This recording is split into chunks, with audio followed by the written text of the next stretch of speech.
Nah, supaya tahu nih si laki-laki diterima apa tidak, maka si perempuan, si anaknya itu harus membuat kopi Turki itu tadi. Jadi kopi Turki itu bedanya. Prosesi pernikahannya dulu, apa aja urutannya, biar kita nggak Oh, salah oke. nih kalau datang ke nikahan orang Turki. Assalamualaikum warahmatullahi wabarakatuh. Ini apa serial spesial untuk penggemar film Herjai sama penggemar Turki karena sekarang mulai banyak yang suka Turki. Saya bersama Bang Togar. Bang Togar ini atau saya sebut sebagai Togar Bey. Bey itu artinya Pak, tapi Bang Togar suka manggil saya Mas. Jadi Bang Togar manggil saya Luki Abi, gitu ya. Nah, ini Yes. kita mau membahas tentang prosesi pernikahan. Jadi langkah-langkahnya apa aja. Kalau di Indonesia kan kita tahu, saya udah nikah, Bang Togar belum nikah, saya ajarin Bang Togar.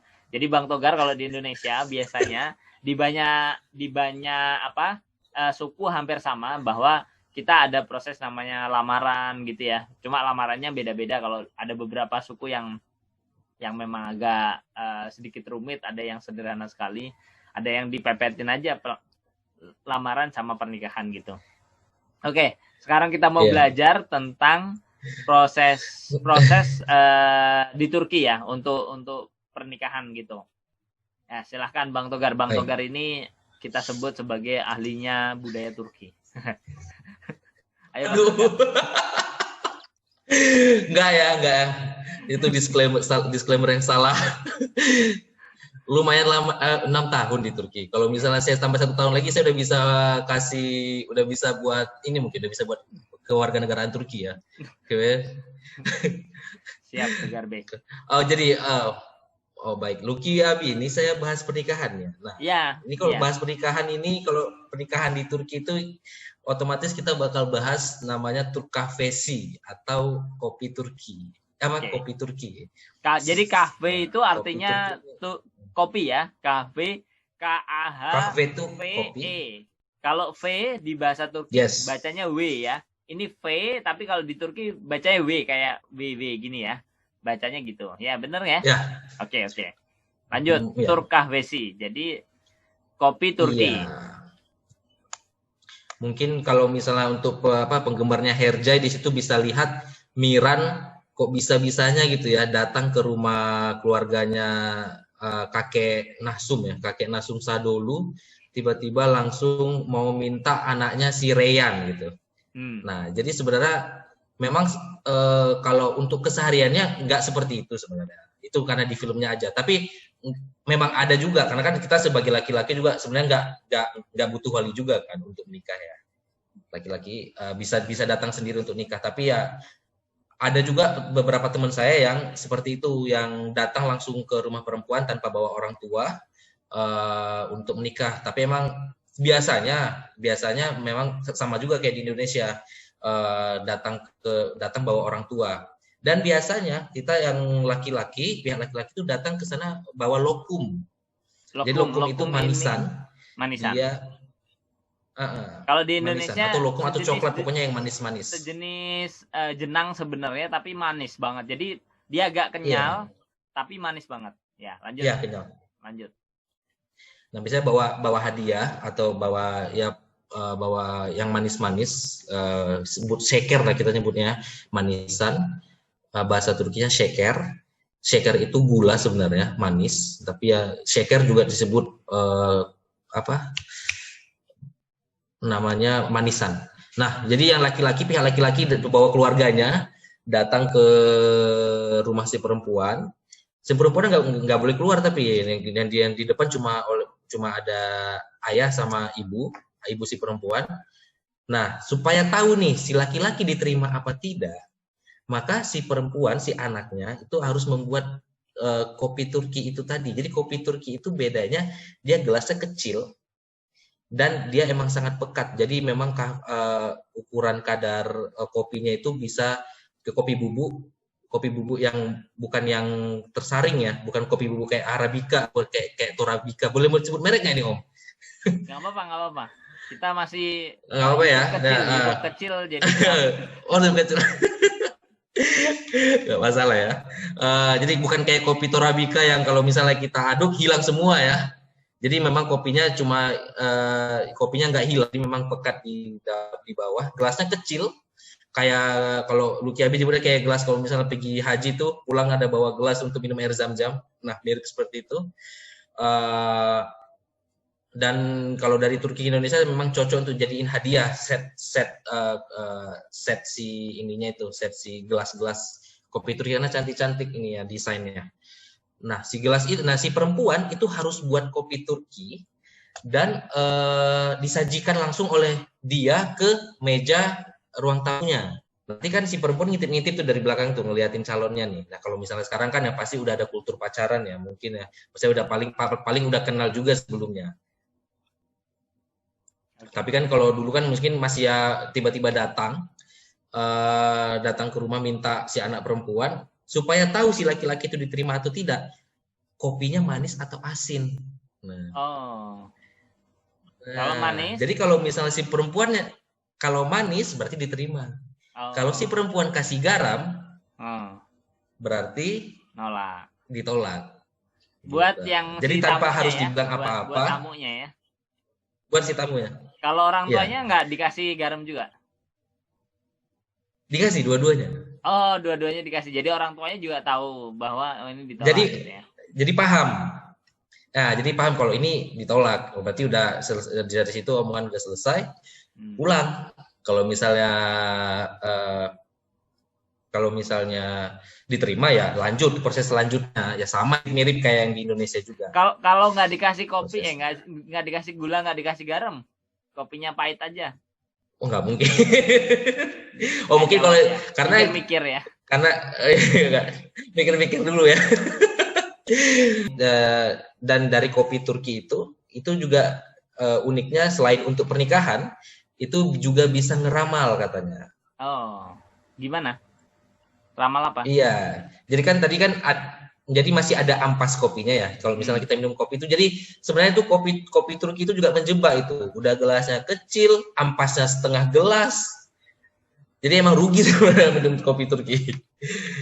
Karena gelasnya kecil. Tapi emang enaknya pekat sih. Memang bukan untuk minum haus ya. Jadi untuk minum sambil ngobrol. Nah, biasanya kopi Turki ini selain untuk pernikahan, ampasnya itu bisa untuk dibaca ramalan biasa, ramalan masa depan, percintaan, kehidupan finansial segala macamnya. Bisa ya, caranya ya. Bisa dicek. Sama caranya. Satu lagi Om, Abi. Iya. Satu lagi kopi Turki kita bisa tahu karena kopi Turki itu pekat, biasanya disandingkan sama air putih. Nah, kita misalnya datang orang bertamu, kita pasti kita tawarin teh atau kopi nih, supaya kita tahu tamu kita lapar atau tidak, itu juga bisa kita lihat, kita cek dari cara dia minum kopi Turki. Gimana bisa itu? Kita cek dari situ. Caranya, yang mana dia minum duluan? Tamunya yang minum duluan mana? Kalau dia minum kopi Turki, kalau dia minum kopinya duluan, berarti dia kenyang. Tapi kalau minum air putih duluan, berarti dia lapar. Pakai tanda-tandanya banyak ya. Wah, padahal saya asal aja tuh kalau kayak gitu-gitu. Iya. Kalau kita kan tinggal tanya, lapar enggak? Iya. Kok orang kita kan lapar enggak? Enggak, tapi dikasih makanan malah nambah 3 kali ya. Nambah, iya. Kita semua jawabnya enggak. Tapi kalau disodorin nambah 3 kali. Nambah. Ada pertanyaan juga nanti kita bahas di episode selanjutnya. Jadi ada pertanyaan juga, kenapa suka angkat tangan gitu? Angkat tangan itu artinya apa? Gitu ya, macam-macam. Ya. Main tangan kalau ngobrol. Nah itu nanti kita bahas. Karena saya tahu bahwa orang Turki macam-macam nih. Angkat tangan itu macam-macam. Ada gini juga ada ya. Terus gini juga ada gitu ya. Iya. Ada gini ya. Ya. Oke. Iya. Nah, balik lagi. Jadi proses pernikahan tadi kan masih lamaran. Habis lamaran ngapain? Langsung ke pernikahan ya? Iya, mirip-mirip sih. Maksudnya ada yang tunangan dulu, ada yang langsung nikah, ada juga. Biasanya ada hitungan tanggal baik nggak? Oh, itu enggak sih kayaknya. Setahu saya enggak. Setahu saya kayak penghitungan kayak kita ada tanggal-tanggal yang disarankan ya. Iya. Nggak ada ya. Oke. Kalau di Nah, Jawa ada terus tanggal pas tersebut, waktu nggak ada. pernikahan itu kan ada nyanyi-nyanyi ya, joget-joget gitu ya. Ya, Nah, ya, itu ya. gimana tuh? Gimana? Wah, itu saya paling Prosesi suka tuh. urutannya gimana tuh? Sama satu lagi yang saya tahu duit sumbangannya tuh di staples di kayak jadi kalung ya. Benar. Nah, Itu saya juga pernah datang ke prosesi pernikahannya dulu. Apa aja urutannya biar kita oh, nggak salah oke. nih kalau datang ke nikahan orang Turki. Ya, sebenarnya sama aja ya. Kalau prosesi pernikahan ya pasti akad dulu ya. Nah, akad, tapi biasanya akad itu langsung di tempat resepsi. Oke. Jadi di situ akad, di situ resepsi. Posisi Akadnya duduknya biasanya akad udah hampir pakai baju. sama kayak orang Indonesia ya. Ya, sama. Jadi Ada walinya, ada ininya. ada penghulunya, ada yang perempuan ngumpet gitu ya. Biasanya di sebelahnya sih. Oh, di sebelahnya. Oke. Udah di situ. Nah, setelah akad terus ngapain? Setelah akad itu masuk ke resepsi. Nah, saya pernah datang ke dua tipe pernikahan.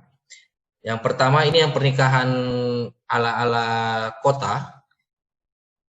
Kalau pernikahan ala-ala kota itu dia biasanya nggak nyediain makan, dia cuma nyediain snack doang. Nyediain snack sama mejanya pun rata-rata kayak meja di klub gitu loh, ya meja berdiri. Oke. Meja koktail ya namanya. Ya, kayak gitu. Nah, tapi yang paling penting dari pernikahan itu otomatis adalah tariannya. Jadi yang nari iya, benar. Itu yang nari itu semuanya tamu. Tapi ada juga itu beda kota, beda kulturnya juga sih. Misalnya di bagian. Jadi kalau misalnya Indonesia nih, kalau Indonesia ini bisa kita bagi terlalu banyak ya, masing-masing ada Aceh, ada Sumatera Utara, ada Sumatera Barat, ada Jawa dan Kalimantan, Sulawesi, Papua dan sebagainya. Oh, di sana kita bisa bagi menjadi kita bilang 3 atau 4 bagian ya. Ada bagian Anatolia, Anadolu, itu yang bagian timur, itu yang bagian dari Ankara ke arah timur. Kemudian ada bagian Trakia. Trakia itu yang daerah-daerah Izmir yang dekat Yunani, Istanbul termasuk. Bagian Karadeniz itu yang bagian utara. Bagian utara Karadeniz ini laut mati. Karadeniz laut hitam, sorry. Laut hitam, ya. Jadi dekat sama Romania gitu ya. Yang Romania itu yang dekat sama Romania, Bulgaria. Ini kan ada 3 bagian. Nah, beda ya, 3 bagian ini beda. Iya, masing-masing ada kulturnya, mungkin kita bisa bagi kayak gitu ya. Bagian Anadolu, bagian Anatolia, yang bagian timur. Bagian timur itu ya udah lebih ke udah ada joget masing-masingnya sebenarnya. Kira-kira apa bedanya? Tapi saya belum mendalami ke sana. Oke.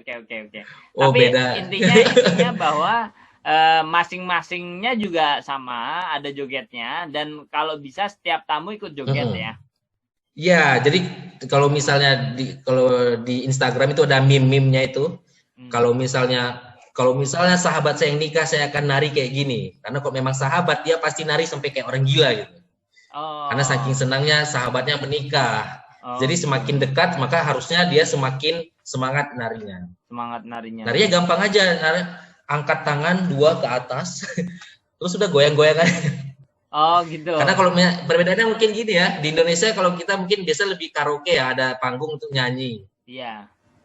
Kalau di Turki ada lantai dansa untuk nari lah. Nah, sama biasanya iring-iringan tuh biasanya tuh setelah proses resepsi selesai semua, tuh iring-iringan, terus sepanjang jalan hidupin klakson. Itu BT-in tuh. Iring-iringan keliling kota gitu ya? Iya, iring-iringan just married gitu ya. Kalau bahasa Turki evlendik atau tulisannya itu. Evlendik itu berarti Evlen itu menikah, dik itu kami tapi sudah ya. Kami baru menikah, kami sudah menikah, Evlendik ya. Berarti ditulis di mobilnya Evlendik. Iya. Terus dikasih itu kaleng-kaleng juga. Beberapa sih itu nggak semua. Tapi biasanya pasti mobilnya pasti dihias ya. Pasti dihias. Seni Seviorumkah itu, kemudian just married, Evlendik gitu. Berapa lama kelilingnya gitu? Yang BT-in itu Wah itu yang bete ini tuh keliling-kelilingnya tuh. Karena saling ngelakson kan di jalan kan. Saya kurang pas sih sama kultur itunya, saya kurang pas. Oke, siap. Saya mungkin biar mereka senang aja ya. Iya. Baik. Oke, sementara kita tutup dulu. Nanti kalau masih ada pertanyaan tentang prosesi pernikahan bisa ditanyakan lagi, bisa kita bahas lagi. Assalamualaikum warahmatullahi wabarakatuh.